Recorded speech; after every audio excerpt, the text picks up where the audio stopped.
Kawasaki est un géant industriel qui fait des bateaux, des avions et toute autre chose. Son arrivée dans la moto s'est faite par le rachat de Meguro pour la branche 4 temps. Ces deux temps ont très vite misé sur le rendement maximal. Après les très réussis Samurai et Avenger, la 500 H1 a soufflé la planète moto, mais elle a fait peur avec son absence de freinage et son moteur pointu. Celle qui sera surnommée la faiseuse de veuves installe l'aura de l'indomptable 3 cylindres. Le pari de conception de la 750 H2 est simple, la même, en plus gros. Pour preuve, elle annonce carrément 74 chevaux, ce qui sur le papier en fait la plus méchante du marché en 1972, et de loin.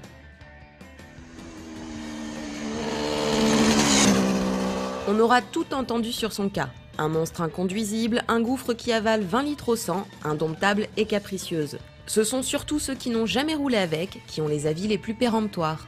Pourtant, si vous prenez cette moto aujourd'hui sans penser au commérage, vous serez surpris. La H2 est une sacrée bonne moto, un point c'est tout. Très souple, très disponible. Je reprends sur le filet de gaz.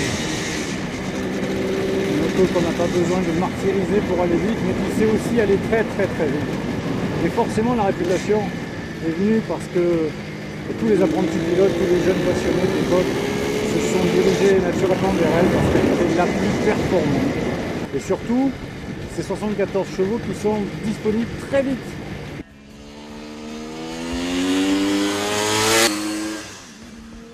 Son schéma mécanique est simple. La H2 a un frein à disque, un châssis surdimensionné et son moteur est identique à celui de la H1, sauf qu'avec la cylindrée supérieure, il est très bien fourni en couple. Le tout dans une machine ultra légère de moins de 200 kg. Tout ceci brosse rapidement le portrait de la sportive absolue.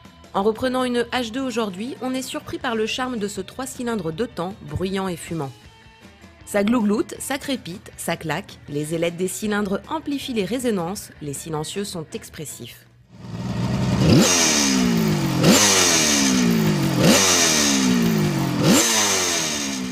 Quand la fumée derrière vous s'éclaircit, elle est à température et les sensations moteurs qu'aucune autre machine ne saura vous procurer sont immédiatement perceptibles. Petite moto, gros moteur, il déborde sous vos yeux et déborde de caractère.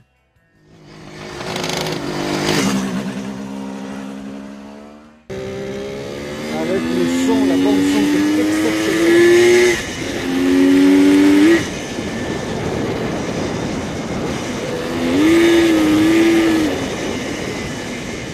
3 cylindres de temps, cette cylindrée. On n'a plus vraiment l'occasion d'entendre ça dans la production moderne.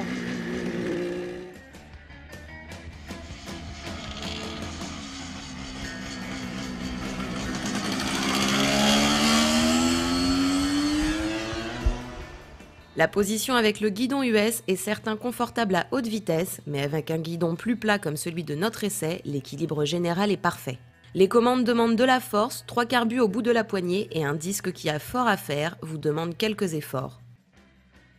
La force du moteur est hallucinante, vous pouvez rouler un rapport au-dessus et vous servir de l'élasticité à bas régime pour ressortir sur le couple ou envoyer les hauts régimes façon Critérium 750 pour faire le pilote.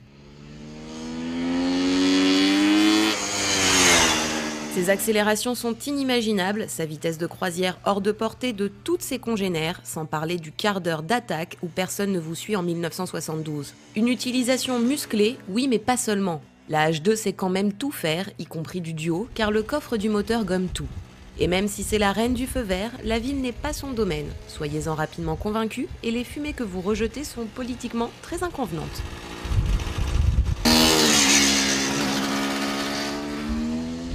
Le châssis n'est pas au-dessus de tout soupçon quand le rythme s'élève, mais finalement, c'est bien enthousiasmant de sentir une machine se tordre sous la contrainte à l'accélération. Et on reconnaît aisément la vivacité générale qui lui a permis de gagner des centaines de courses durant les années 70. Le freinage est réussi avec un disque plus puissant que le précurseur de la Honda 750. Il faut dire qu'il a moins de poids à ralentir.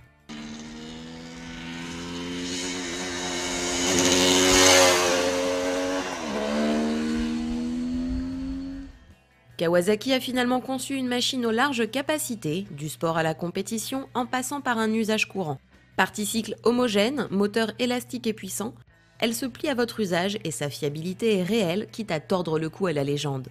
Pourtant, les normes anti-pollution auront raison de sa production et la H2 bruyante et fumante n'aura vécu que quelques années finalement. Le temps de graver son nom au Panthéon motocycliste.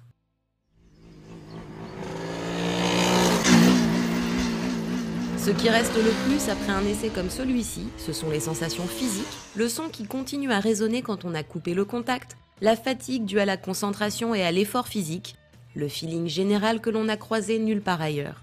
Cette moto est vivante, comme un cheval de course qui réagit au moindre mouvement. C'est certain qu'à sa sortie, elle a dû retourner bien des cervelles. Même l'odeur sur votre blouson posé sur la table du salon vous la rappellera. Sacré H2.